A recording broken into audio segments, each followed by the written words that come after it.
Welcome to the Mad Mamluks.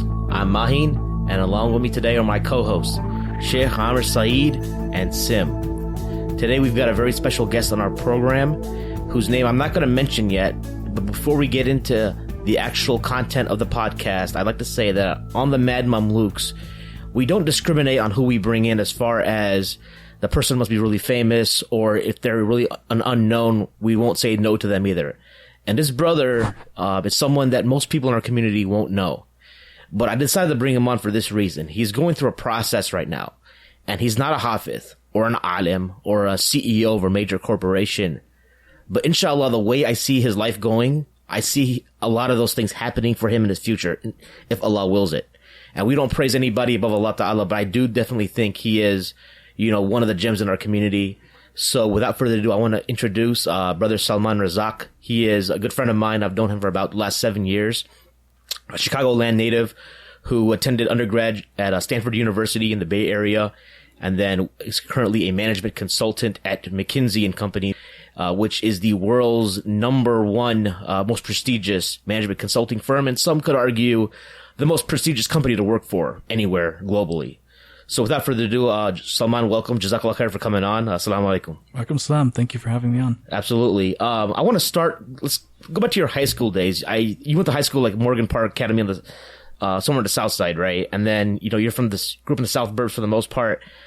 Take us back to your high school days. Who were you as a person from a religious point of view? And also tell us a little bit about, your background back in high school and what you think you had to do to get into Stanford. As far as I know, Stanford may be the toughest school percentage-wise from an admission perspective to get into country. I think it's like 8% or 6% or something obscene like that, right? So, absolutely. So I did go to school in the south side of Chicago, Morgan Park Academy. Grew up in the South Burbs, so Oak Lawn, Orland Park area. In terms of, you mentioned religiously, I grew up like most suburban Desi people. My parents were pretty religious. We would go to the masjid every once in a while. There was Sunday school involved. So I would say it was pretty typical of the typical Chicago Muslim family. Nothing extraordinary there. In terms of the academic side that you mentioned, at Morgan Park Academy, it wasn't a religiously affiliated school, so you had people of all different faiths, backgrounds, that sort of thing. But there was a certain element of being in your comfort zone. You didn't get people that challenged your beliefs. It was one of those things where you believed what you did, you did your thing. Nobody really challenged you. It was one of those, you do your thing, I'm going to do my thing. So I would say one aspect of the development on that front was whatever I believed in, nobody challenged me. I was very comfortable being a Muslim. There was never, I never faced any Islamophobia or things like that in high school or middle school. On the academic side, it was, most people focus on academics. That's really where students at Morgan Park Academy really focus their time on. For me, I always had the goal of going to a top tier school for as long as I could remember, especially at high school. That was something I really wanted to do. There's many ways people go about that. Some people over-engineer that process. They almost reverse engineer, okay, I saw this person get into Harvard or whatever it is, and they did these 5 things, so I have to replicate exactly those 5 things. The problem with that is that's not you. It's very rare that those 5 things are going to be exactly what you're really passionate about. And the first thing I did is I talked to as many people as I could find who, went to Stanford, went to Princeton, whatever it was, just to get behind what they thought of, what advice they had for me. And over, the advice I always got was do something you're passionate about and do really well in it. If you're into social justice, let's say, but you've never attended a rally, you've never mobilized anything, it's really hard for that passion to be considered authentic. And I would say most top tier schools, that's what they're looking for, is somebody who's authentic in what they're doing and has accomplished a good deal in that space. For me in particular, I was always one of those people that I was just curious about learning. I would say if there's one quality I had, I was just curious about many, many different things. In high school, I did really the gamut. I competed in competitions, won some stuff at the state level. Like what kind of competitions? There's something called I forget the acronym now, but it's called WISE. Yeah. It's basically a competition. You take a test and based on your score, you get an award. So I won a few medals there. In 10th grade, I've always had an interest in architecture. I loved being in Chicago. I took the boat tour that they offer and really liked what I saw. And I always found that fascinating. So in 10th grade, I remember doing a research paper where we, after the Chicago fire, Chicago was actually rebuilt in a much more drastic way than people realize. And there was this theory that, the United States, if you considered it was a colony of England, obviously, it's been one of the few colonial projects that has been very successful. You could argue of all the European colonies, it's the most successful. And there was this theory that the reason for that is something called the Atlantic crossing. Like the United States took really the best of Europe, more so than any other country, across many different aspects, whether that's science, architecture, whatever it is. Many other colonies were all Desi. So, in India, Pakistan, Bangladesh, what have you. One of the things we adopted was driving on the left side of the road and the parliamentary system. But other things, scientifically, those countries may be lagging a little behind. But the United States really imbibed all the good and improved upon them. And so I just argued in my paper that that extended to architecture. You could see a lot of parallels with the Chicago system with what Paris had done. And I managed to win an award for that as well. And above all else, I was one of those people that I worked really hard in school. I made sure that the teachers always recognized that. And alhamdulillah, I applied, managed to get in, and decided to go. I will say, though, back then it was a little bit easier. I think when I applied, it was probably around 10%, I think, is what they took. Now it's down to like 5%. So it's gotten much harder, even in the time that I've been that I applied. Alhamdulillah. So now you move out to the Bay Area, right? And you majored in biology and political science. You mentioned interest in architecture, but you also mentioned that you're kind of like interested in a lot of different things. Why'd you settle on those two subjects as far as the study? Yeah, so I ended up not majoring in poli-sci, partly for a number of reasons, but once I got to the Bay Area, going to college is one of those things where in high school, you're a little bit resource constrained.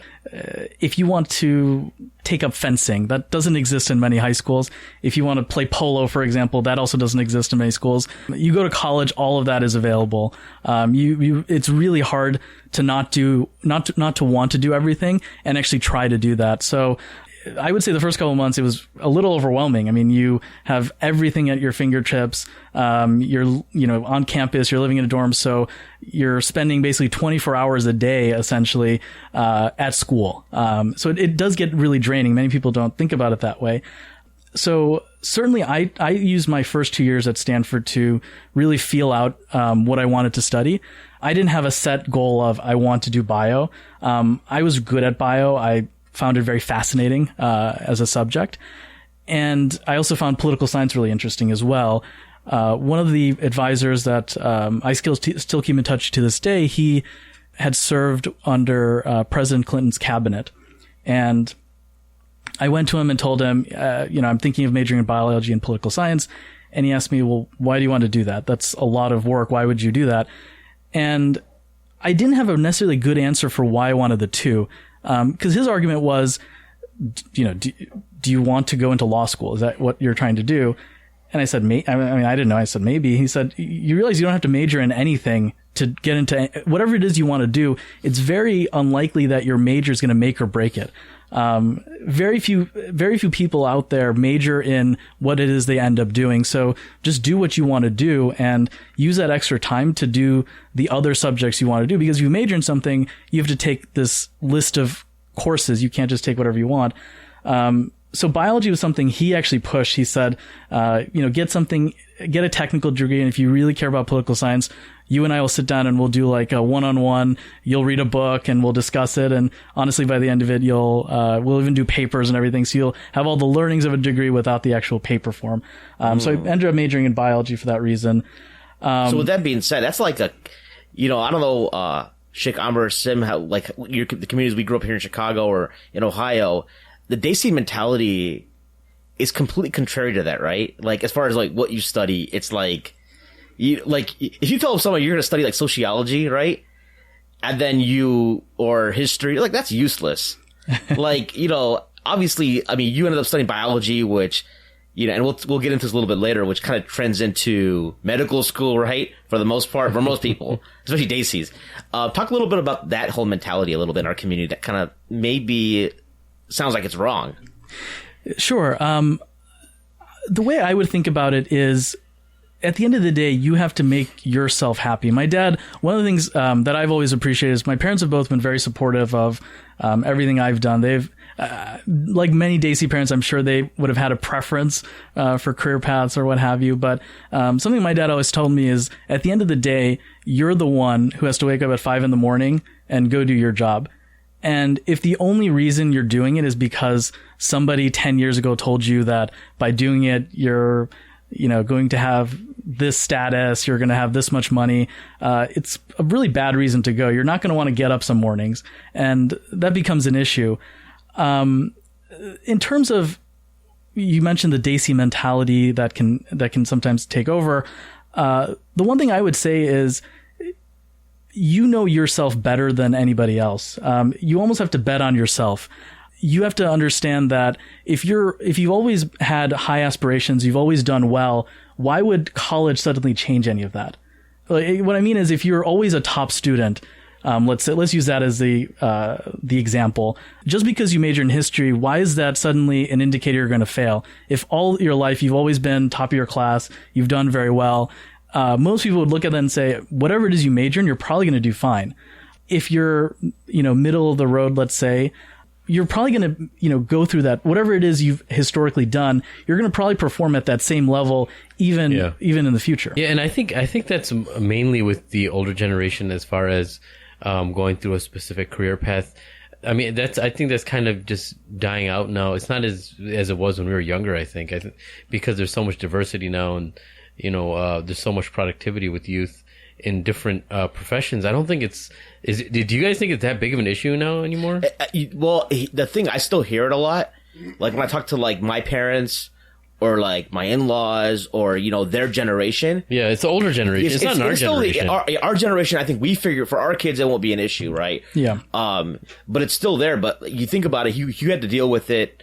Like a lot of us are still dealing with that older generation, because even the kids who are now in high school might have parents in their like mid to upper 40s who have the same mentality. Actually, yeah, I didn't think about that. That's true. Like you and I and Sim and Salman, we don't buy into it, but we're still, I think it's an immigration issue too. Like when you came to this country, probably, and that kind of impacts how your outlook is a little bit. I think more that problem hasn't completely gone away because of immigration. There's more and more newer Muslims from India and Pakistan who still come to this country holding those attitudes, and they're going to try to force their kids in a certain direction. Yeah. I remember when I was young, and I told my parents I wanted to pursue political science, and the puzzled look that they gave me was something that I wish I could take a picture and show you guys, because that they weren't having it. And I was like a parent pleaser, and I didn't do political science, but just like he said, I went off and I studied on my own, and I pretty much have the same type of education in that respect, but it was self-taught just by reading a lot, Mm-hmm. And is that normal? I really like that gesture that your professor, he's like, you know what, we can just go through a private study of whatever you want, political science. Do professors usually do that for students?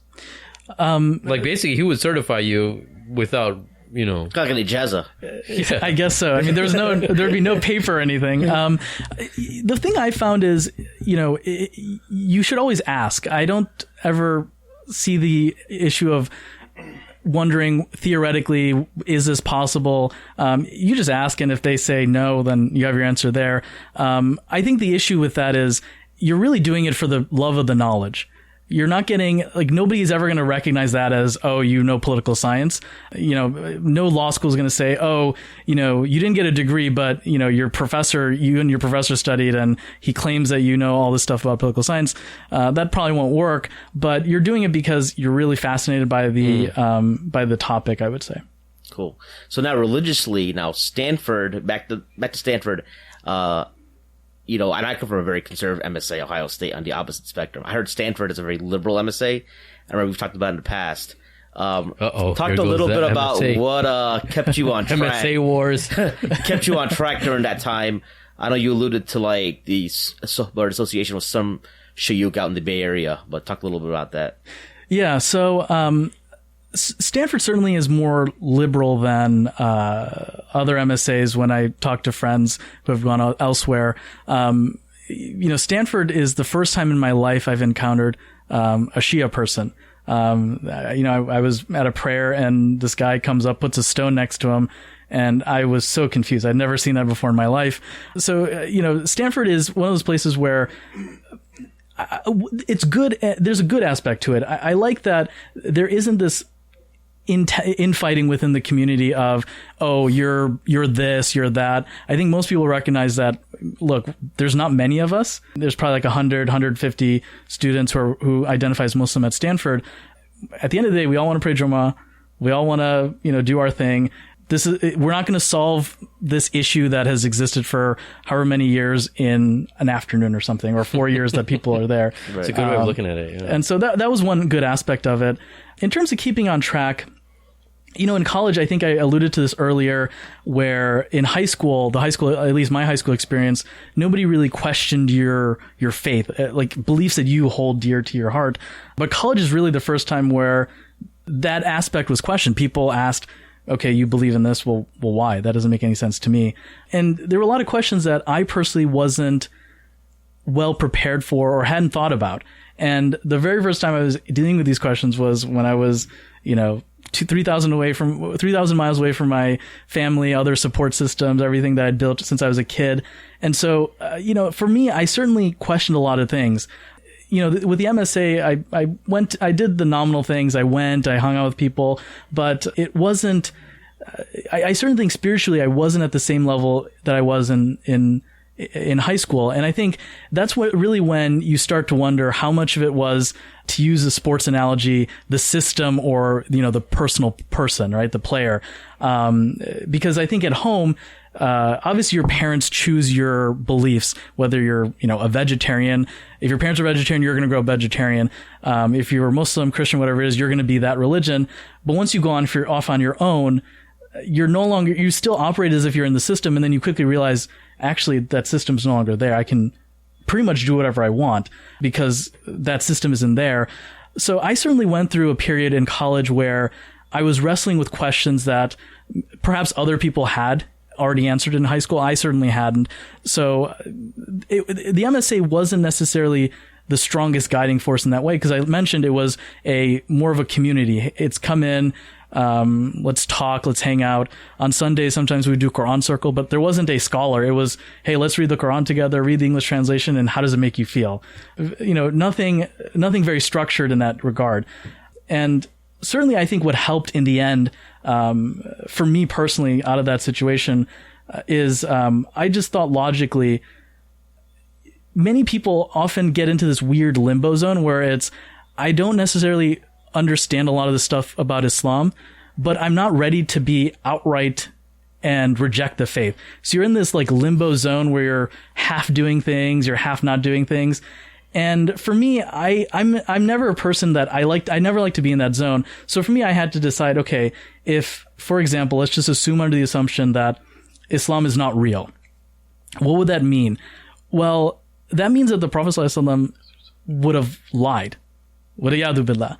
And for me, the love and the knowledge that I had of the Prophet ﷺ, for me, that was a step too far. I just couldn't accept that premise.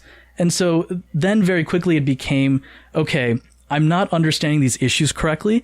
It's a problem with my understanding. It's not the text or the content itself. That's a humble way of looking at it. And for me, that was really what helped me really get back on track and better when questions came up. It wasn't that suddenly I had the answers, but it was, okay, there's clearly an explanation for this that's suitable. I just don't know it, and I just have to work and find it. And, the Bay Area at that time was a wonderful place. You had, at that point, Zaytuna wasn't established yet, so you had, Imam Zayd, Sheikh Hamza Yusuf, And so Web was still there. And, the great thing is they were all very accessible. Imam Sohaib had like a weekly halaqah at this masjid, and you could go up and ask him quite literally anything. I don't think there was ever a, embarrassment factor there. And I would say that's really what helped me out a lot, is having that access. And, spiritually speaking, it was a great experience for me because I was able to, build things up myself without, a community or a formal structure in place that you would get, if you're with your family and such. Sure. Okay, so let's fast forward a little bit. You get out of Stanford, and then you work at a biotech company for a little while, and then we meet up again because I'd see you maybe once a year, once every 2 years, twice a year or something at some dawah at their wedding, and then you take a sabbatical, right? I think for a year, and then that's I think when you'd be in Chicago, so I'd see you, and then I noticed you were attending lectures and asking, "Hey, is there a program going on here? This and that." And I was telling my wife, I'm like, "Yeah, Salman seems like pretty interested in Islam. He's going to a lot of lectures." And you started standing out a little bit in the Bengali community, like amongst the other average like Desi kids, a little bit. So then you finish your sabbatical, and then an opportunity pops up for you to work at McKinsey. So before we get into that, is that the same time you applied to medical school? Around more or less? Yes, I forget the exact dates, but it was around that time period that happened. Yes. So the story was, correct me if I'm wrong, you applied to medical school, you got rejected. No, you didn't get rejected. I was like, why would you do that on a recording? So he won't say it. So I'm going to list off these schools real quick. I think you got into Stanford Medical School, University of Chicago. Is that correct? Can I say Harvard too, or you didn't try? Anyone else I missed? I just want to make sure I got it all covered. I think the gist of the story is there. I think so you got in. Summarized it. You got into these medical schools, and you said no. And I told you at the time, I remember, I was like, you got to the Bengali community just to almost give them the middle finger. And you were like, I don't really think there's any benefit in that. Drop the mic. Because the thing is, in our Desi community, right? Yeah. Kids are sacrificing everything to go to medical school. They'll go to Caribbean. They'll start when they'll take them until the age of 30 to get into the program, right? And this dude gets into like two of the top schools in the country and says, yeah, I'm okay. So talk to us a little bit about that. You alluded to how your dad's perspective was, but how difficult was that? And then talk a little bit about what we call herd mentality. Herd mentality for our listeners is you're doing something because everyone's doing it. It's a cool thing to do. You hear it, for FYI, you hear it about a lot at like a lot of business schools. People will go in for a certain purpose, and then they will go into like investment banking because everyone's doing it. They all want to go for Goldman Sachs or etc. For Desi's, it's medical school. So talk to us a little bit about like that process. Like, did you when you were applying, did you even think you were going to go at all, or was it just something just to like go through the process and just really make a point that I really don't want to go, even though I got in?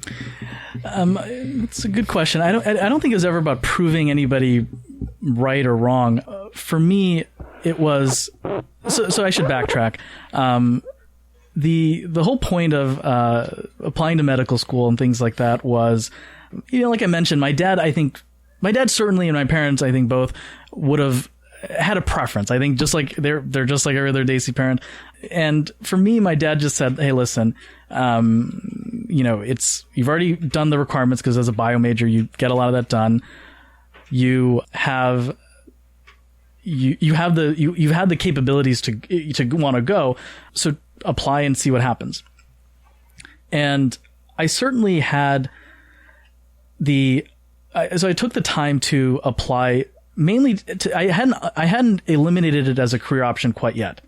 It was something that I still had an interest in going, but unlike other people who know from day one, this is exactly what I want to do. My thing was, this is something I might want to do. I'll use the process as a way of vetting that interest. Medical schools, it's a pretty rigorous process just to apply. You have to write essays, and then you get stuff back from schools, and you have to turn around these essays in a couple days. It's a very rigorous process. So I primarily use the process as a check of, am I excited to do this? If I can't even get excited to write about essays, like how could I even do this as a career path? And so at the end, it was certainly a difficult conversation with my parents. But like I said, I went back to what my dad said. For me, medicine wasn't something I was going to be excited to get up at 5 o'clock in the morning to go do for 50 years of my life. And in terms of what you mentioned about herd mentality, I would say that so for me, I've noticed this is maybe a negative of mine. I like to be the contrarian in many situations. If you tell me to do something or tell me that you can't do something, that motivates me to prove you wrong in many regards. I think when you mentioned herd mentality, the problem is that this is purely my conjecture. I don't know if there's evidence to prove this, but I think that oftentimes, especially in the Muslim community, there's this push of getting everything done by the age of like 30. Whatever it is, you have to get married, you have to have kids, you have to have already achieved this level at your job, whatever it is by the age of 30. And 30 is a really short amount of time to get all that done. I mean, what are you going to do for the rest of the 50 years of your life that's remaining, or however much time you have? And so I think where herd mentality comes in is everybody else is doing this. Oh my goodness, everybody that I know is applying to this job or getting married at this point. I have to do it. Otherwise, I'm going to be left out in the cold or something like that. I think that's where herd mentality plays in. Whereas I think I've always had the perspective that, great, everybody else is doing it. Let me decide, is that even right for me? And that's how I've, I guess, resisted that. But we all want to be part of the group. I mean, that's a human thing to want to do. So I'm sure there's aspects of herd mentality that I have. It's just maybe in this one example, I didn't have that. Sure. Okay. So then medical school's not happening. So you go to McKinsey. So talk to us about McKinsey. What's McKinsey about? Sure. So, officially if you were to go on the website and read about it, to summarize what it is, it's, as you mentioned earlier, it's a global management consulting firm that basically serves clients in, the private sector, the public sector, the social sector. And really what McKinsey does is it tries to help companies solve their business problems, that are, high impact and whatnot. But for me in particular, my experience has been, it's a place where I've had the opportunity to challenge myself every single day. I solve a different problem every single day at work. People push me to get better every single day. Whatever it is, whether it's, effectively communicating with other people, whether that's, being more organized, whatever it is, there are a lot of good people to coach me up. And the other cool part is I get a inside look at some of the most successful companies, some of the most successful people, how they operate, what considerations they have when they're running a business. So that's how McKinsey has played into my life.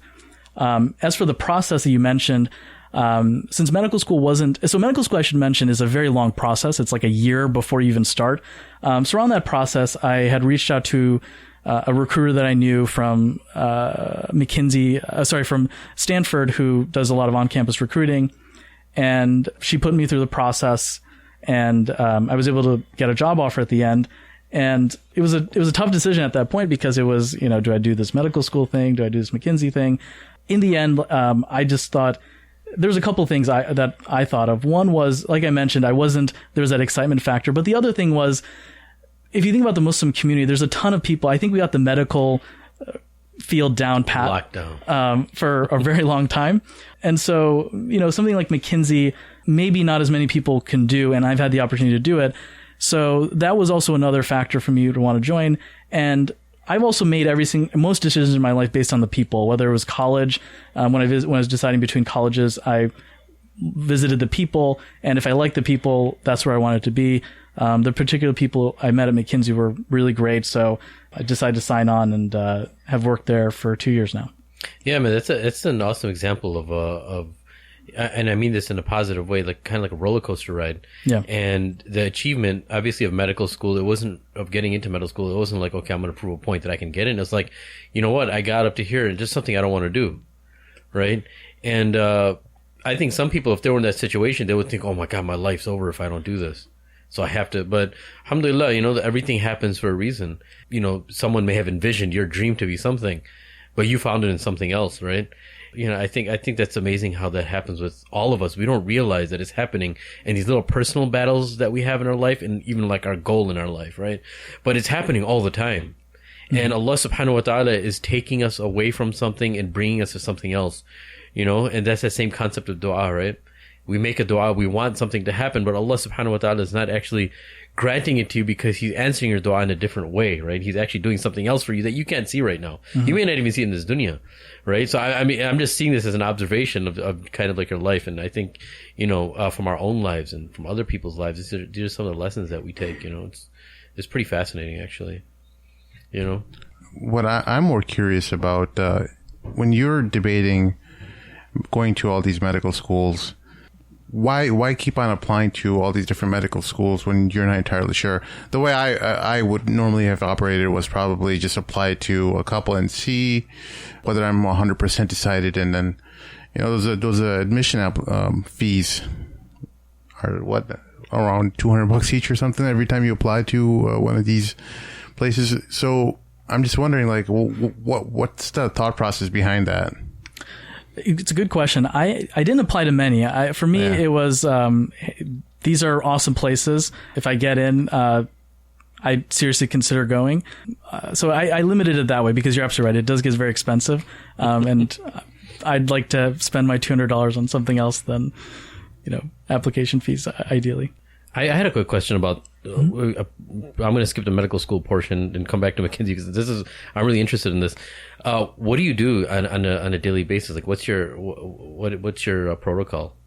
Yeah. So it depends because every day is really different, but typically, you on a weekly, so you're assigned to a project. It's with a client and you have a team that you work with, and so I'm based in Chicago, but if the client's in Chicago, then it's just a matter of driving from my house there. But oftentimes that's not the case. They could be really anywhere. And so I fly a lot. I mean, I travel Monday through Thursday pretty much every single week since I've been at McKinsey. Domestically or internationally? Both. I've had projects in other places, or the other thing to also consider is the client could be domestic. They could be based in a city in America, but all businesses now are global. So they may be headquartered in the United States, but they have a division in Europe, Asia, the Middle East, wherever it is. So you still have to make trips there because there's something, your work involves something there. So, I've had to go to Tokyo. I was in Istanbul a couple of years ago, and then also been to Qatar a few times. So. Yeah. Mahim was saying about Qatar. He said you went there in the daytime, you came back at nighttime. Like, not necessarily that. I think it was like I saw you at because Salman and I are in the same Arabic class through Fawaki Institute, and I think you had went during the week, and you were back in class the next week too. I think you went for a day or two.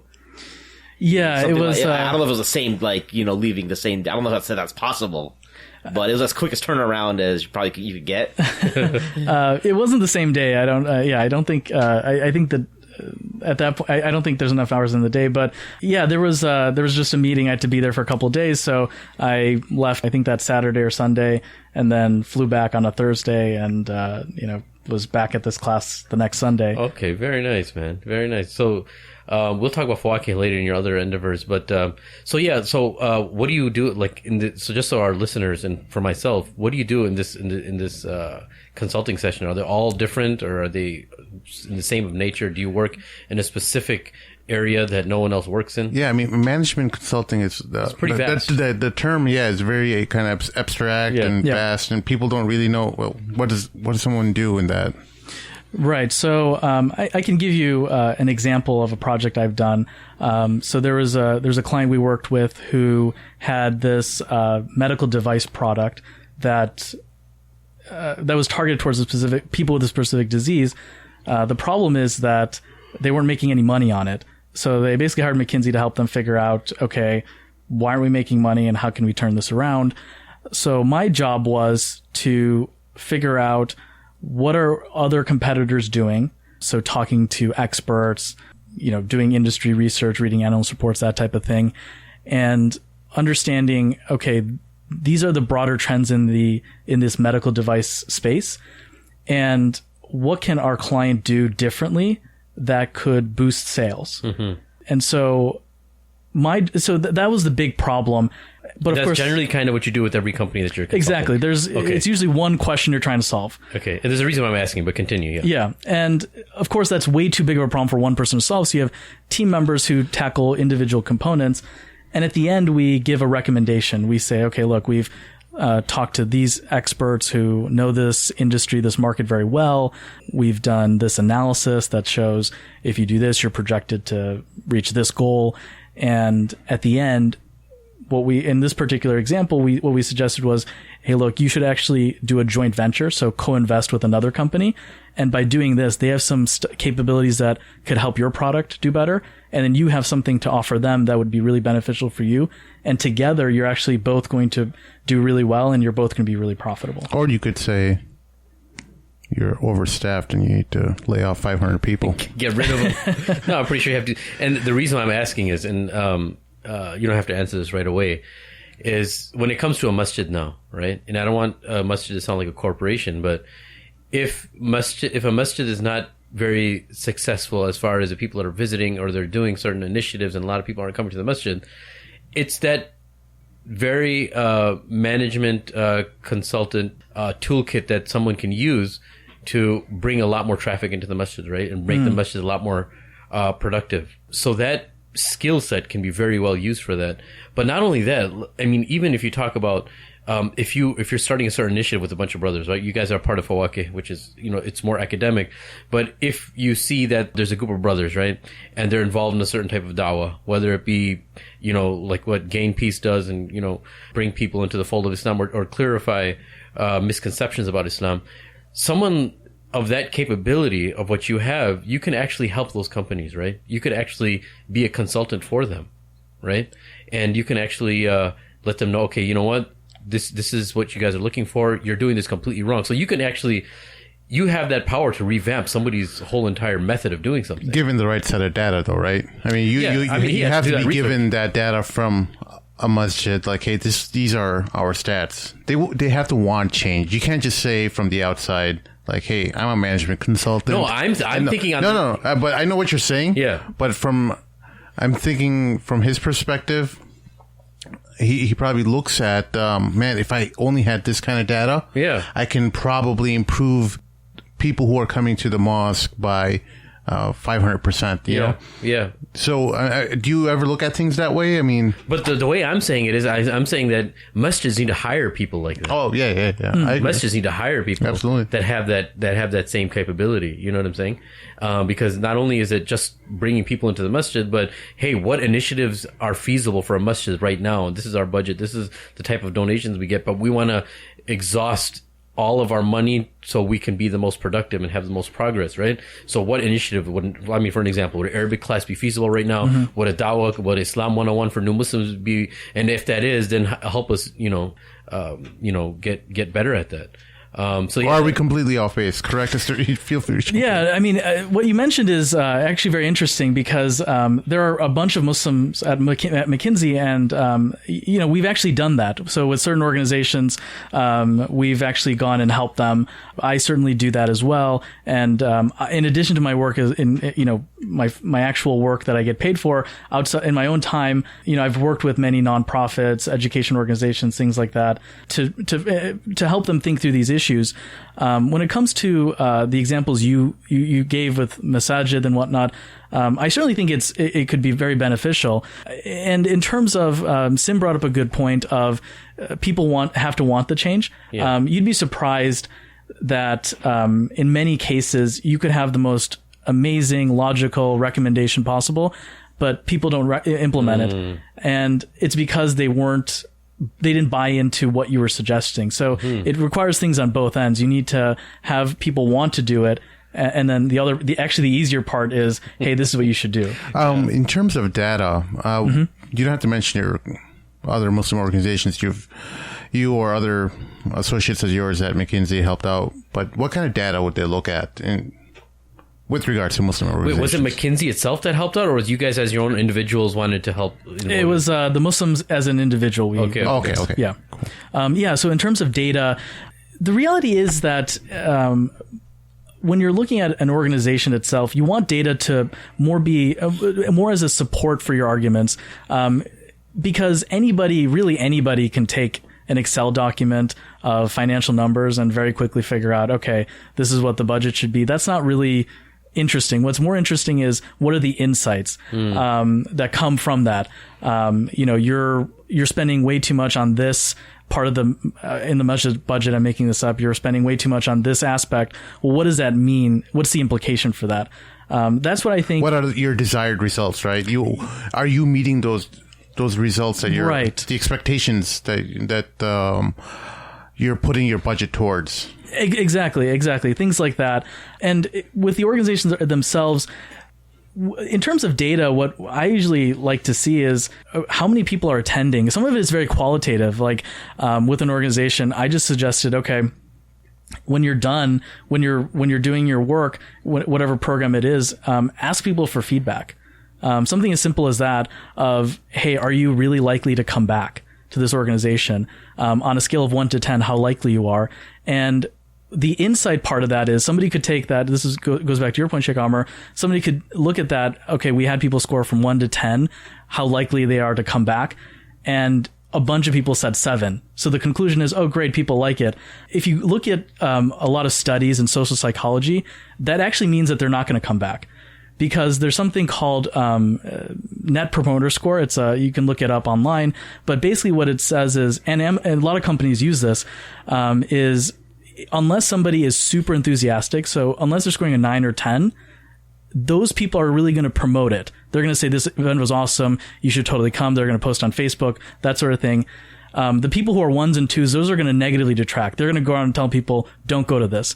The vast majority of people, the 3 through 7, or 8, their attitude is, it was fine. That was it. Yeah. So they're actually not people you want. And so that's where a lot of these the toolkit you mentioned can be helpful is, hey, look, you guys got a 7.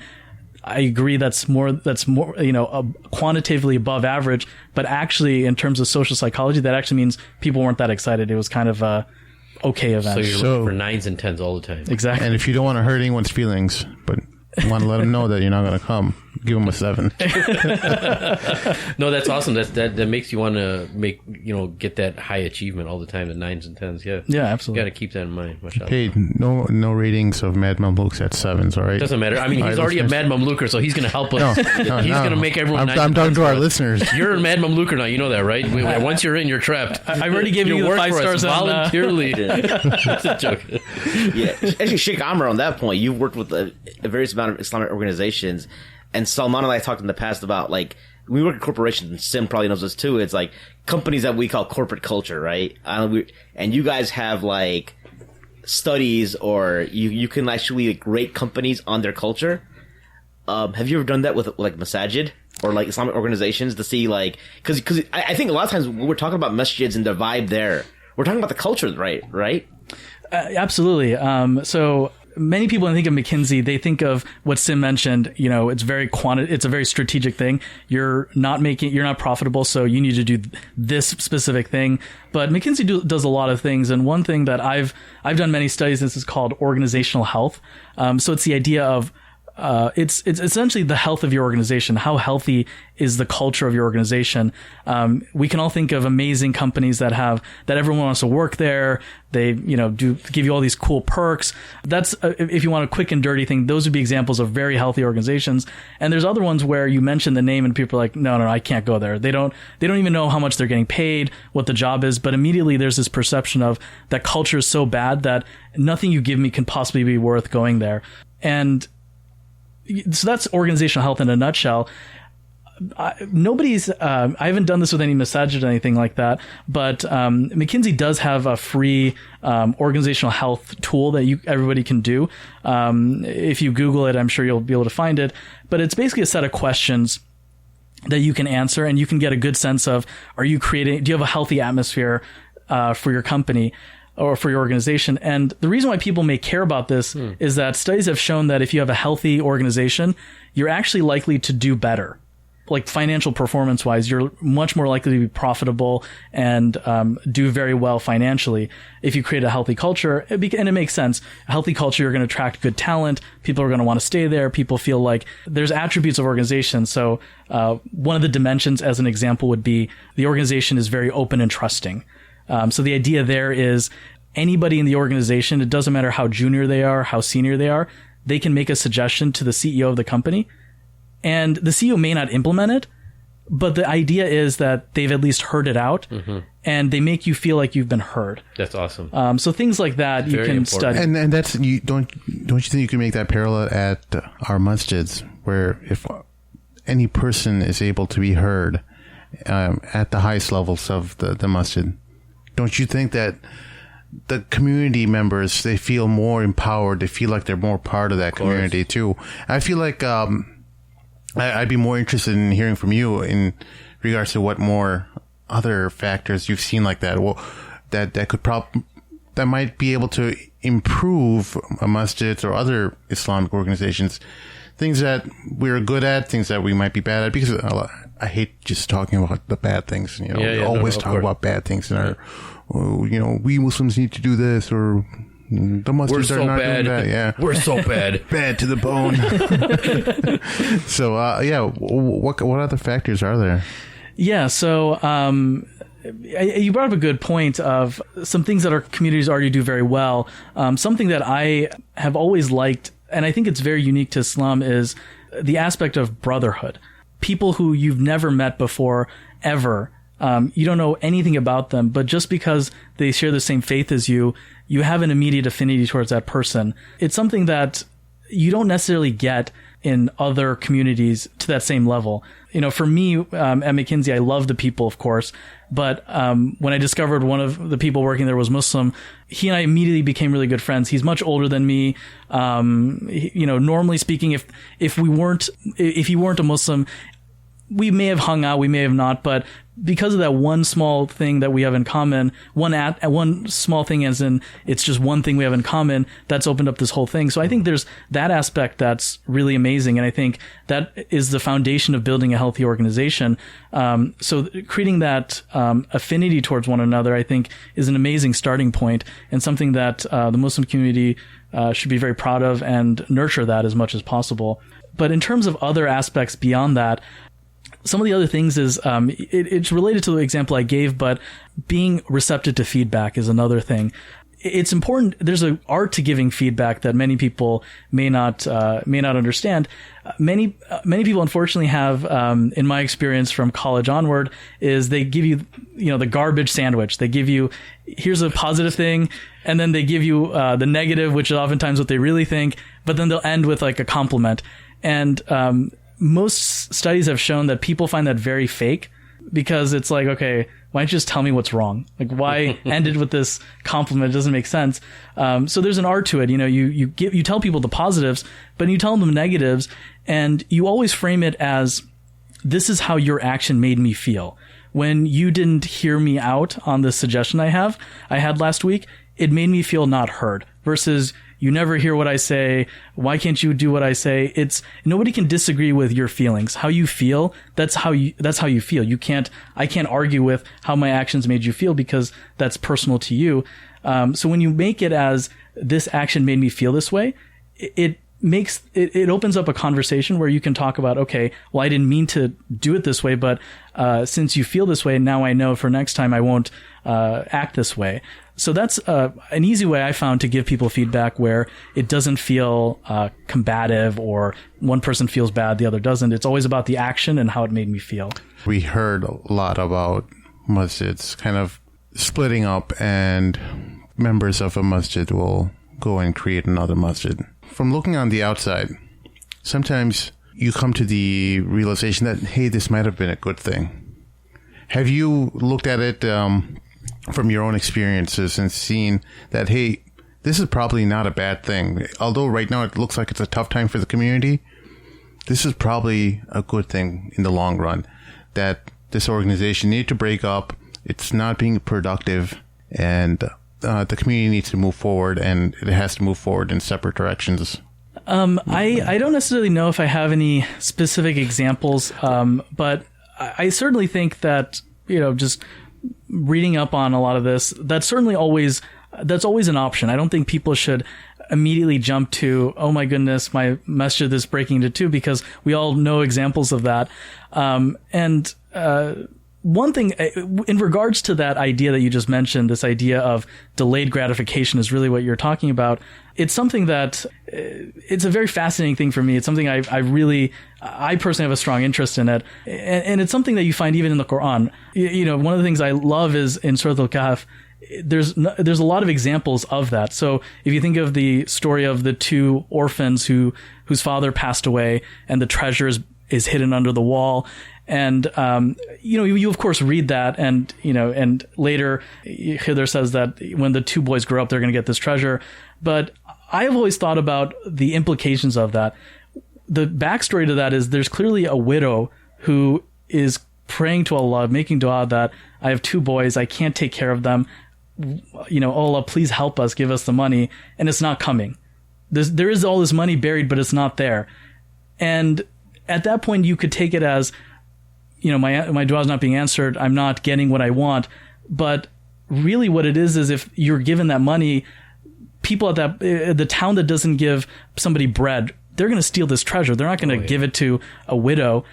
And later when the two boys are strong, they're older, they're well established, that's when they're going to get that money. And you could look at it as, oh no, this dua wasn't answered, or no, it's answered at the time where it was going to be most relevant to you. And so I would say that that's often the perspective I would have for two masajids breaking up, that at this point, yeah, it looks bad, but maybe in the long run, there's a benefit to it. And a real world example, a social psychology experiment that they've done at Stanford actually was the Marshmallow Test. I don't know if you guys have heard of it. No. But they had on campus, this is actually interesting. At Stanford, there's a nursery school called Bing Nursery School. It's on campus. Like B-I-N-G? Bing, yeah, like the cherry. Mm-hmm. And there's children there.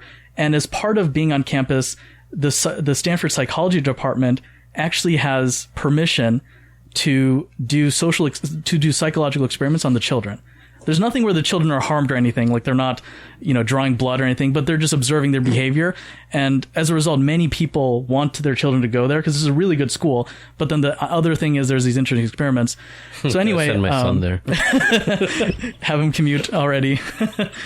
So one of the things they did that was very interesting was the Marshmallow Test. So they had a kid come in.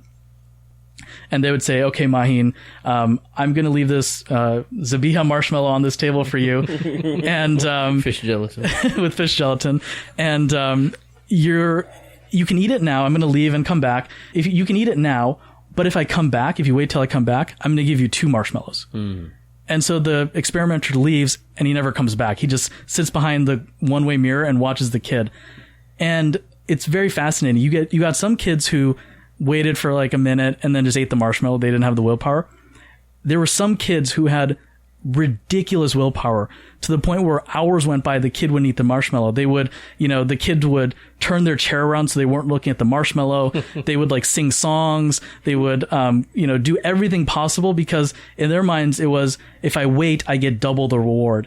And what's even more fascinating is they followed those children around in life. They did a longitudinal study where they saw where they ended up. The kids who displayed delayed gratification, who didn't eat the marshmallow, ended up being more successful in life than the kids who didn't. Wow. Beautiful. And it's one of those things that's the biggest predictor. I'm that type, man. I would have eaten that marshmallow in about 5 minutes. That's probably 5 seconds for you. One of the things I struggle with personally, and hopefully you can give, I'm sure maybe our listeners do as well, you've got a lot going on with work, and Islamic activities and things of that sort. And a lot of times I will get caught up in something and it'll detract me. Like, alhamdulillah, I'm not playing Pokemon Go, right? But if I was, it would be an example of something. What happened to me was a few years ago, I've been like trying to apply to business school for like the last 7 years. And I remember I was studying for the GMAT once, right? And then I heard about, the show Mad Men. Yes. I heard about Mad Men. I like how the guys dress. I watched a couple episodes. I was like, I like it. So I started, I was supposed to spend Thanksgiving weekend studying for the GMAT. and I binge watched Mad Men instead over like the next 5 days, like every literal waking moment. My wife would be coming home and like give me this look of disgust from her, and she was doing residency at the time. Like, I don't know why I married this guy. This but that happens to a lot of folks, right? You know, something a new movie will come out or a new show and you'll get hooked on it, or NCAA tournament's on now for a month, so I can't do anything else. How do you get around that? Because you've got outside interests too. I know you watch sports. How do you deal with like the impulses of life when you're trying to like get like work done for your job, but also pursue other like, endeavors? Yeah, it's a good question. The reality, the short answer is you can't do it all. You have to give up on something. Usually people give up sleep. Yeah, exactly. So, the reality is that, exactly that point. If you're somebody that sleeps 10 hours a day, but you want to do all of these things and you want to visit your friends, you really have to start prioritizing and cutting out things that are more important. For some people, and that doesn't mean, by the way, sleep is the first thing to go. Some people are such that they need 7 hours to sleep. Like if they get 6 hours, they will not be able to function well. So for that person, sleep is the priority. Maybe they do something else differently. They cut something else out. But for me personally, I'm very organized. Like if you were to look at my phone, even today, I have the whole day carved out in terms of, I'm going to, talk with you guys during this time. It's going to take me 30 minutes to get home. So that's built in there. So the reason I do that is, if you think of work, people schedule their meetings on their calendar. They'll have from 1 p.m. to 2 p.m. I'm meeting with my boss and I'm going to talk about this. The problem is nobody ever schedules their work. And at the end of the day, if you think about it, you don't have to go to that meeting. If you just give your boss the work, he'll probably be happy. You may need to explain what you did and do something brief, but you can have somebody else do that. At the end of the day, if you did the meeting, but you didn't carve out time for work, that's a huge no-no. You're going to get in trouble for that. But what's interesting is nobody ever schedules the part of their day that's actually important, which is the work. So I personally always make sure that I have my meetings, and I also have times where I'm working. And if people say, hey, so in that example, I'm meeting my boss from 1 to 2. Okay, well, it's going to take me an hour. So 12 to 1, I'm going to block out time to do that work. And somebody says, hey, I want to talk to you from 12 to 12:30. Most people's reaction is, yeah, that's fine. I'm not doing anything because your calendar's open. But for me, it's, no, I actually can't. I have time. That's time blocked out. I can't. So let's pick a different time. I like that. That's a complete opposite. Because usually when we set up appointments, based on when people want to meet us. But our work, it's like, I already know when I'm working, but we never actually plan it. Yeah. Wow. Like I'm doing XYZ for this deliverable, right? Etc. Right? Yeah. Or it doesn't even have to be that. Like it could even be for your weekends, right? You're meeting your friends in, Elgin or something, where it's somewhere super far away. Well, it's going to take me 45 minutes. During that time, I'm sitting in the car doing nothing. Can I get my calls with my friends done during that time? Things like that. For me to get, one of the things I love to do, let's say, is listen to a podcast or something. During that 45 minutes, the Mad Mamluks, you can give a plug. I wasn't going to say that. Go ahead. Knock one of those out, right? Yeah. So I always think of ways of, making your time, making the best use of your time. For me, since I travel so much, that's where I get my reading done. And I make sure I don't do work related stuff when I travel because, work takes up a good portion of my day. So my travel is all the things that I would love to do, love to read. I spend that time, reading that. So that's something that, you can always do. One of the things you mentioned is, people have all these distractions and whatnot. They want to watch this game. I think it's important to do that. I think you can't do nothing but work, all the time and, have a sane life. You need those distractions. But I personally use the approach of, I have a limited amount of hours in the day. I need to make sure that the entertainment I'm pursuing is worth it. Instead of binge watching this show, maybe research what people are saying. Is it even good? Because the last thing I want to do is spend 2 hours watching the show and it ends up not being good. Man, it wasn't even worth it. That's a horrible feeling. Exactly. And then it's like, well, now I have to go back to work and the time I wanted to spend wasn't even worthwhile. So it's kind of like food too. Like you don't want to use calories. Exactly. Like if you're, you don't want to use, you can't eat everything delicious in the world. You have to limit it to some degree. So French fries have gone out the window for me. I'm only taking quality calories now. Yeah. Like, even if it's terribly unhealthy. No, that's what I'm just trying to say that. Oh, okay. I see what you're getting at. Where did that come from? No, Wait, dude. Talk about McKinsey here. No. So the point I'm trying to get at it is cutting out the fat, right? No, I get it.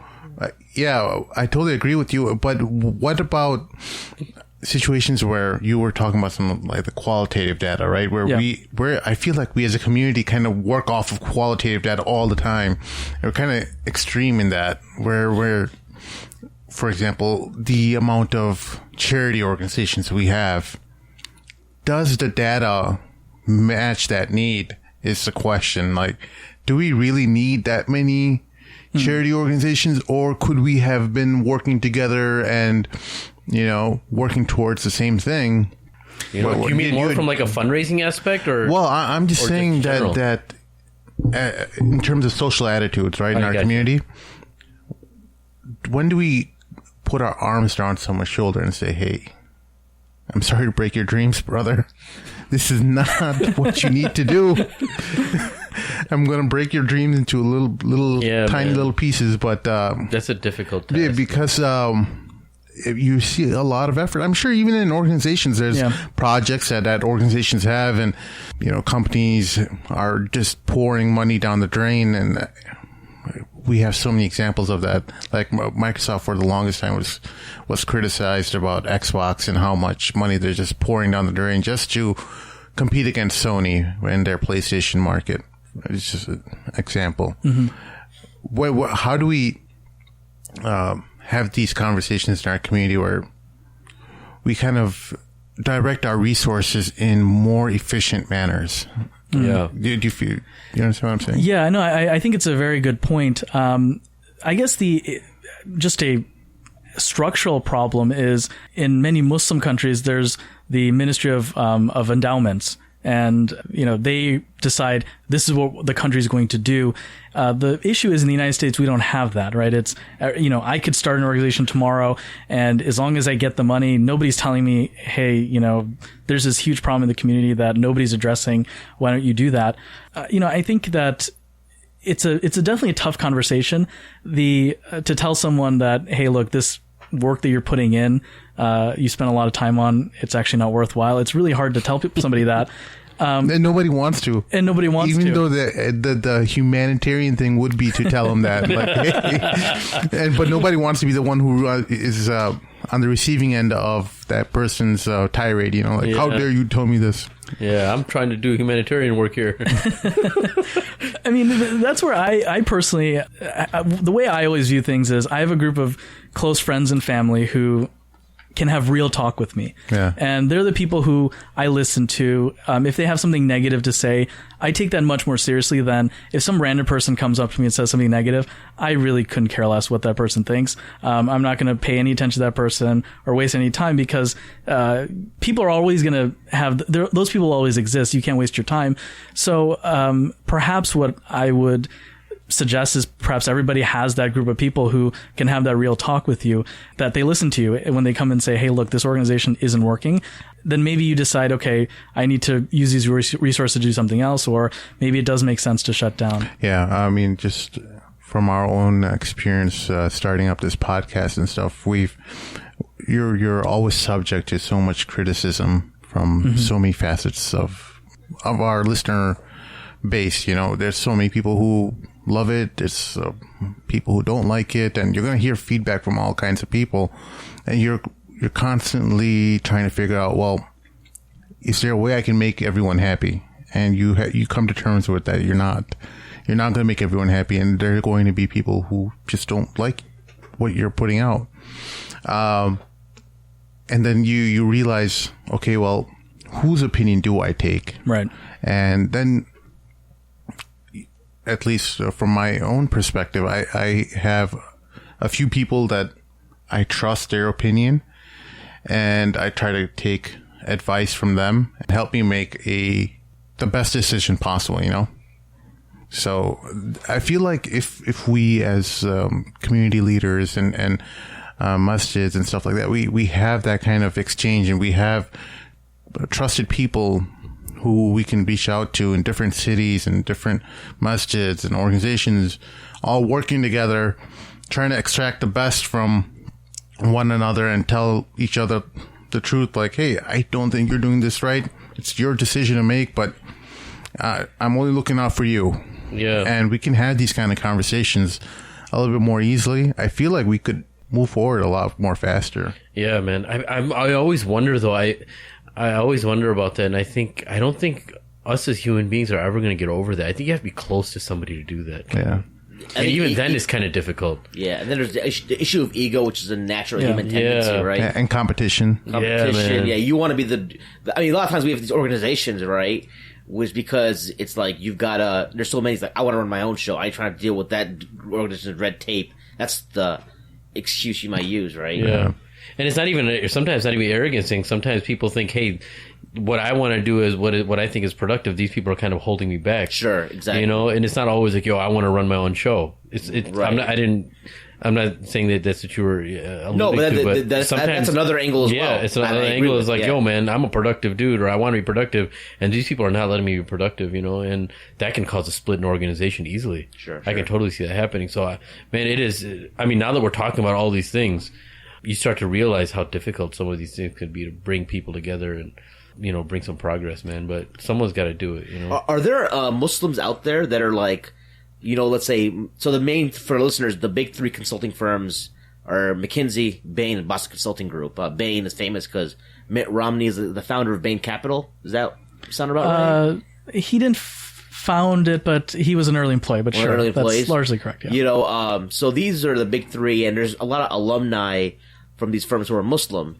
Are you aware of any thoughts of a lot of these alumni coming together to start a consulting firm, like a boutique firm, that would service Islamic organizations?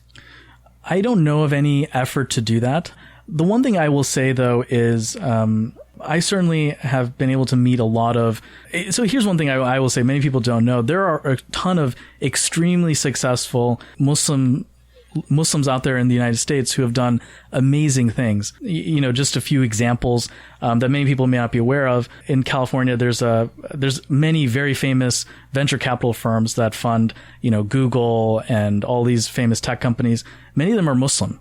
There's many Muslims out there who work at these venture capital firms. There's I don't know if many people have heard of Y Combinator. It's a startup incubator. The COO is Muslim. So there's a lot of these people who are in very good positions and who have also the financial resources to make a great impact. Dr. Sherman Jackson, he mentioned that one of my friends met up with him, and he was talking about how when you look at universities, people give grants on the order of $5 to $6 million at a time, or $20 million at a time. And there are professorships that are endowed where the professor doesn't rely on any outside income because somebody gave a huge grant, and the earned revenue off of that investment is what funds everything for a really long period of time. And so I think for us as Muslims, many of us are second generation, first generation, whatever it is. We haven't necessarily had the time to get to that level, but that's certainly where things need to be at some point. And when you mentioned that there are a lot of these successful Muslims, maybe why aren't they as involved? I think part of it is you always have to realize that at a certain level, when you have a large amount of money or you have a lot of influence, you're really using the biggest quantity that's limiting is time. And if you're going to get involved with something, it can't just be writing a check and just forgetting about it. You need something where you have a say in the organization, and it's something that you believe in. And of the 5 million things you could be doing, this is really impactful. And I think that's the issue. There aren't, in my experience, many Muslim organizations kind of do similar, almost are interchangeable. There aren't necessarily as many unique Muslim organizations where you say, wow, that organization is doing something that I've never heard of before. And so the problem is that same Muslim, they're not just funding Muslim organizations or involved in Muslim causes. They're involved in so many different things. You're competing not against another Islamic organization. You're competing against these companies that are, building water wells in parts of Africa where there's no water anywhere. And they're giving their donors like virtual reality cameras to go and experience what it's like when, the drill first hit the water and the water starts squirting everywhere. And this whole town is, celebrating because they have access to clean water for the first time in forever. That's what you're competing against with many of these individuals. And so that's, I think, the problem. It's that many of the talented folks in our community, to tie something back to something we said earlier, aren't going into the nonprofit sector because it's not necessarily a career path that they find that they think they can make a career out of it. It's more, I have a really strong passion for this. That's why I'm doing it. It's never, hey, I can actually join this organization and just do my job there well. I'm not there because I'm super, I'm there because it's a job that pays the bills, but also I can use my talents. It's not, even if you paid me $0, I'd still do this. If you're relying on that category, the latter category, it's really hard to make your organization grow to the level that you want it to. Okay. There's something that I know you may have learned from McKinsey, that I know a lot of consultants are either forced to learn. You go to a new client, it could be a completely different industry, and you have to get up to speed very quickly on what they're about. Mm-hmm. And then talk to our listeners about how they can shed some light on some tools they could use as far as learning how to learn quickly and absorb a lot of information. Because there's so much in the world going on, and you don't want to like for yesterday we had the coup in Turkey, right? Yeah. And so people now, like, on social media, everyone's talking about Turkey, but a lot of times I didn't feel comfortable talking about it because I don't know anything about Turkish politics. Right. So let's say I want to learn about Turkish politics. How would a McKinsey consultant learn about Turkish politics? For example, as an example, or you could pick another example that's more suitable. Right. So I would say the first thing is a mindset thing. So for me, when I learn information, I put the burden of understanding on myself, not the person I'm learning from. So it's a classic example. Someone explains, let's say the example you just gave, the Turkish coup that happened, the attempted coup, and somebody will give some explanation of this is what happened and this party did this and this party did that. And at the end, the person will say, okay, got it. And that person has no idea what just happened. They didn't absorb any of the information. People feel uncomfortable saying, actually, I didn't understand that. Could you define this term that you used? They feel like, oh, I have to know this all of a sudden, so I can't ask. And at the end, if somebody else asks, they have no idea what just happened. They can't even explain the coup. So I think the first thing to do is make sure that the onus of learning is on yourself. For you to say, okay, I understand, that's actually a huge bar. And it's okay to keep saying, no, I actually don't understand that. And they explain a third time, a fourth time. Just keep saying, I don't understand it. Can you explain it differently? Until you get it. You should always put the onus on the other person to explain it properly. And for you to say, I understand, really means I actually understand. So that'd be the first thing to do. The other thing is, oftentimes, if it's a subject you have no knowledge of, try to put it into your own words. So one of the things I like to do is if someone asks me a question, I'll give them the answer and ask them, okay, explain it to me. So that way you have a very clear understanding of, okay, that person actually understands what I said because they really explained it to me right there on the spot. One of the things my dad likes to say is if you get a question wrong, you really got two questions wrong. You got the question that the person asked wrong, and then the explanation you gave, you don't even know what that is because if you knew what the explanation you gave, you wouldn't have used that explanation to answer that question. So you really got two questions wrong. So I think that's similar, right? You have to frame it in your own words and ask someone, is this correct? And then they can say, actually, no, what you said there should be this. So I think a lot of it is mindset. And in terms of resources, again, this goes back to the scheduling aspect. People have, there's so many distractions out there that people assume all like time is linear. So if I spend, let's just pretend to learn about Turkish politics, it takes you 5 hours. People assume that, okay, if I do 30 minutes now, 30 minutes another day, so in 10 sessions like this, I'll learn Turkish politics. And what people don't realize is that for us, time isn't linear in the sense that there's certain hours that we absorb a lot more information. After eating a meal, you feel tired. So you could spend 3 hours doing something and really you don't get anything out of it versus there's a period where you're just in the zone, and you did 30 minutes and you knocked it all out of the park. So I think that's the other aspect is to make sure it's as distraction free as possible. So for me, I actually turn off, if I'm really in the zone where I need to learn something, I turn off I put my phone on do not disturb. So if somebody really needs to call me, they'll call me. I think it's, if you call 2 times in a row or something, it actually goes through. I don't put notifications. Like, I think notifications they're a distraction because they keep buzzing, and your instinct, no matter how much you try, your instinct is, let me check it out. Yeah. So I actually turn off all the notifications, and when I need to check email, I'll open up my app, I'll click on the icon, and then all the messages will download. So I'll spend, I'll take a 30-minute break after like 2 hours and then knock all that stuff out. So I think the other thing to do there is make sure the time that you have is actually dedicated towards that task. So, put your phone on silent, whatever it is, turn off the Wi-Fi and just read the articles that you want and get that done. And then the other part of it is nobody says that you have to be an expert on any topic. The bar just to have a competency in something is actually not that high. Just have a basic understanding of, here are the high level facts of what happened. That I get that from reading the New York Times.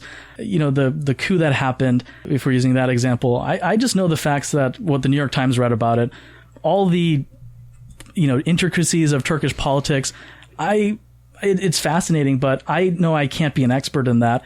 And with the basic facts that I have now, that's fine for me. I don't need to be an expert in that. So just also, it goes back to prioritization, right? So you don't have to be the expert on Turkish politics. Just get the basic facts and, move on to what else. I think that's a good point, because a lot of times when we want to research something, before we start, we think that we have to be an expert in it.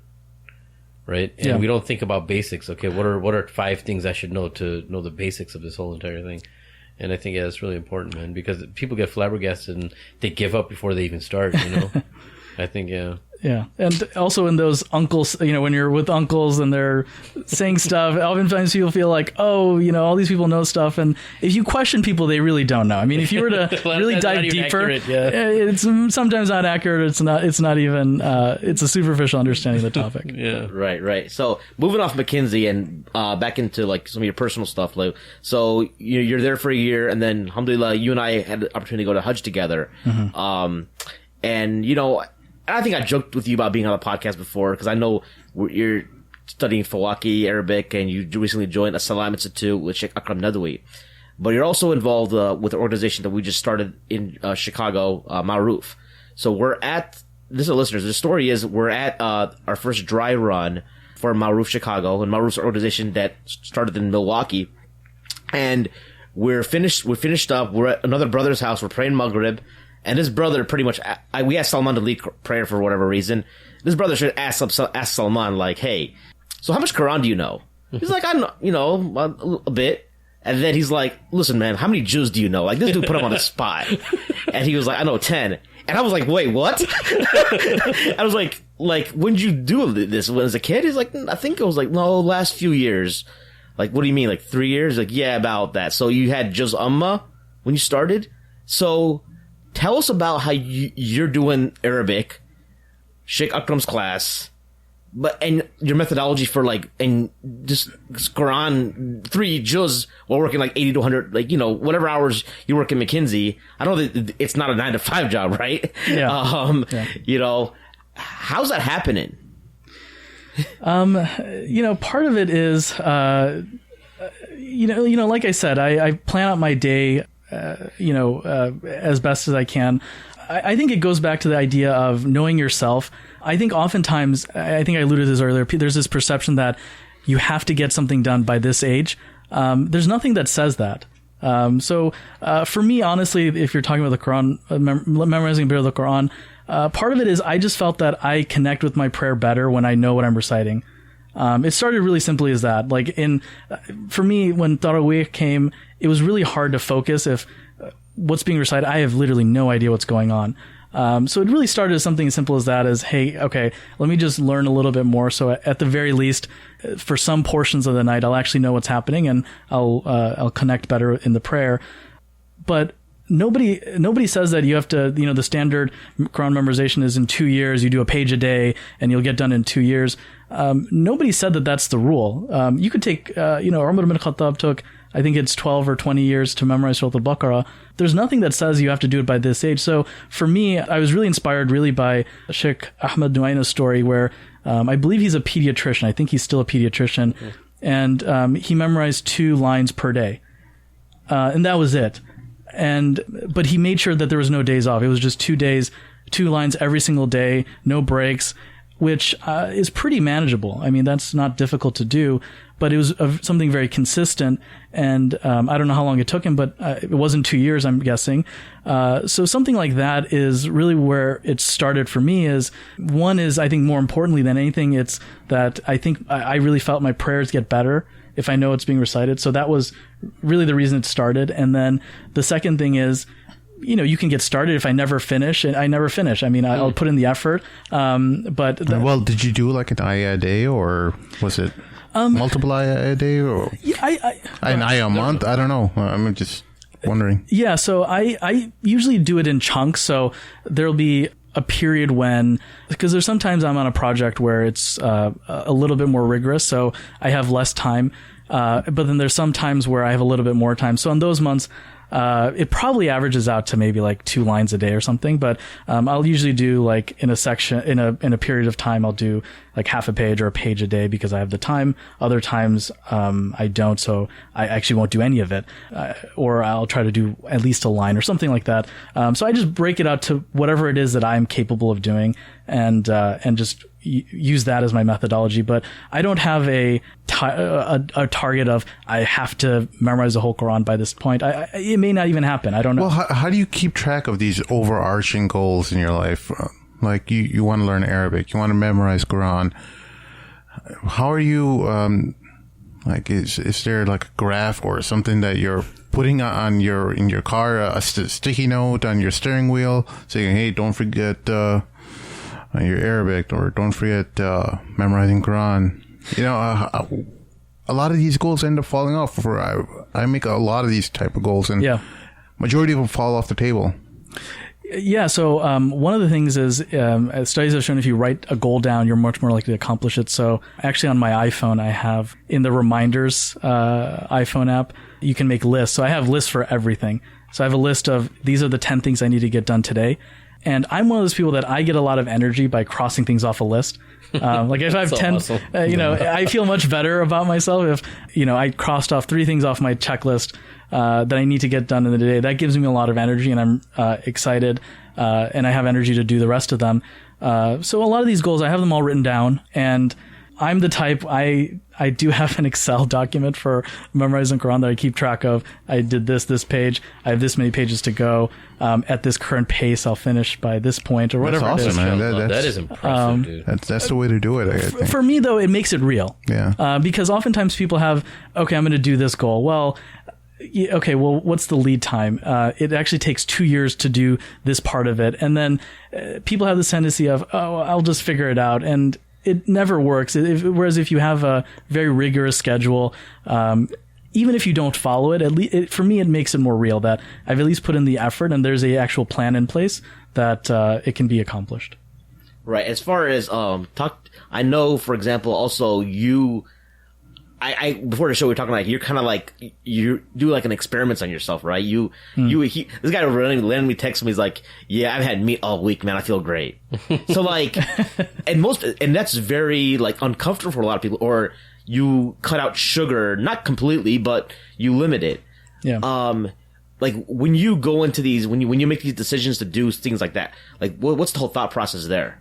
So for all these things you mentioned, it's purely for me. It's not for anybody else. It's purely I want to feel good about myself, and it's not like I have this goal of losing weight. It's purely an exercise that I find fascinating because you want to know your own biochemistry. Exactly. I want to know what makes me better. How am I at my best? Because we've all had that experience where we eat something and afterwards we're like, man, that was a mistake. That's like every day for me. Exactly. Or whatnot. So I just personally have found, and this is purely me, it could be very different for other people, but I personally have more energy if I eat a bowl of vegetables than if I if I'm at David Burke and I'm having like one of those 20-ounce steak, Creekstone steaks or what have you, I just personally have more energy. And that doesn't mean I don't eat meat, I don't eat sugar. It's just, again, that idea of make it worth the calories, if you will. So, if I'm having a steak, I'm having it once in a while, and I'm not going to have some, low quality steak. I'm going to get the really nice, like dry aged, grass fed, one from Creekstone or whatever it is. So that way that becomes a treat. It's not, because I haven't had meat in a while, the times that you do, it actually I think it tastes better because you're not having it every day. And a part of it also, there is an ethical component for me personally. I don't impose it on other people. I don't look down upon somebody if they don't. But for me, I visited farms, and a lot of the stuff is really hard to unsee. Yeah. And for me, it's if there's this animal that's not treated well and you're eating it, I just think that isn't good in the long run for me personally. So for me, I always, my philosophy is whatever it is I do, I have to be able to live with myself at the end of the day. So that's what I try to solve against. And there's some things that are hard to do. Let's be honest, like clothing. It's oftentimes manufactured in not the most ideal settings. You're right. But it's really hard not to avoid that. It's really, really difficult. But there's certain things that you can, like things like chocolate, for example, I try to limit because that industry doesn't often compensate the farmers the way they should. That doesn't mean I don't eat chocolate. It's just I eat very limited quantities, and yes, I have to pay more for the better type of chocolate, but I do it because it's higher quality, and at the end of the day, it becomes more of a treat. Like just with anything, if you have something every single day or indulge in something every single day, it becomes less special. Yeah. But when you limit it, you enjoy the product more, and I personally find it to be better. No, it's principle based, right? Because you have I think Whole Foods sells a chocolate that's, it's slavery free. Yeah. Slavery free. Yes. Yeah. And I think it's very principle based. Not only is it solidifying your principles, but it's just going to end up being better for you anyway. Right. Before we wrap up, Sheikh Amr, because we talked a lot about what Salman's got going on with work, but also side projects. And I think the word in Islamic vernacular is like himma. Yeah. Talk to us a little bit about what himma is before we wrap up. Yeah, himma is basically, it has to do with willpower, and it has the ability to have courage and not give up on that courage.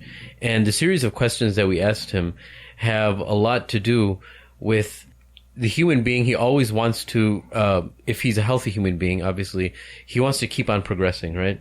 And in order to progress, he needs to be steady. He doesn't have to take major leaps, right? Which is why we said that we want to, sometimes the mistake that we make is we want perfection right away, or we're going to be a specialist right away, and that's not actually good for you, right? Which is why the hadith of Rasulullah sallallahu alaihi wasallam, he said that the best action to Allah subhanahu wa ta'ala is the action that is very consistent, wa in qalla, even if it's very small actions, right? And we always want to strive for the best, and we always want to strive for what Allah loves. And sometimes that's not easy for us, but we still have to have ulu al-himma. There's a scholar, Egyptian scholar, who wrote a book called ulu al-himma, right? Which is the pinnacle of having courage and not giving up, and being brave at the same time, and not having fear. And the reason why that we have to explain that is anything that's new to us, we're going to be afraid of. Anything that, when someone says, okay, do this, and if you've never done it, I think all of us have been put in that situation, it can be very intimidating, right?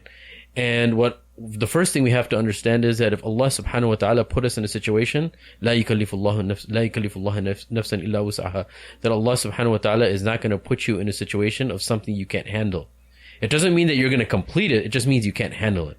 Right? So completion is not always the test to make sure that you're a good person or a bad person. It doesn't matter. It's how did you handle it, right? And how did you, through this test and through this trial, how did you handle yourself in realizing that a test and a trial is purification from Allah subhanahu wa ta'ala, right?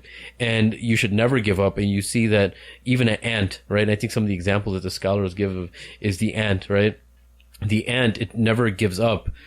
Even though it's so small, but Allah subhanahu wa ta'ala gave it its capability of lifting 6 or 8 times its weight, right? And the human being is given intellect, right?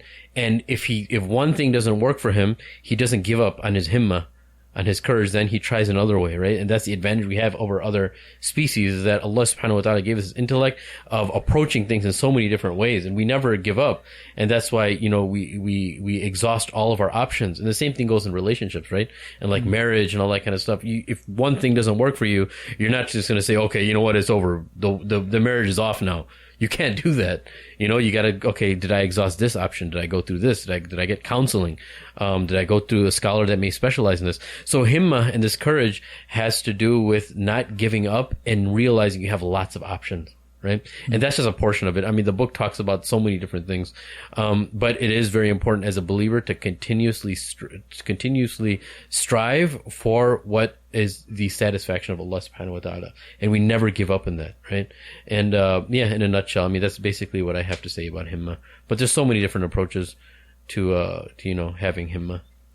Salman, jazakallah for coming on. I know you're on social media, but you don't post anything. That's probably why you get stuff done. It's a good idea. But where can people find you, like, if you're in the Chicagoland area? Yeah, I'm on most of the social media sites, Facebook, Twitter. It's my first name, last name. If you Google it, you'll probably find me. People want to email me, they can also do so. My email would be my last name, RAZZAQUE, at alumni.stanford.edu. Absolutely. Well, thanks again for coming on the show today. For our listeners out there, we hope you enjoyed it. If you have any questions, comments, or feedback, you can email us at themadmamluks@gmail.com. That's TheMadMamluks. You can also engage us on Reddit. You can also follow us on Twitter at the Mad Mamluks, like our Facebook page. For Sheikh Amir Saeed, Sim, and Maheen, this is the Mad Mamluks signing off. Assalamu alaikum.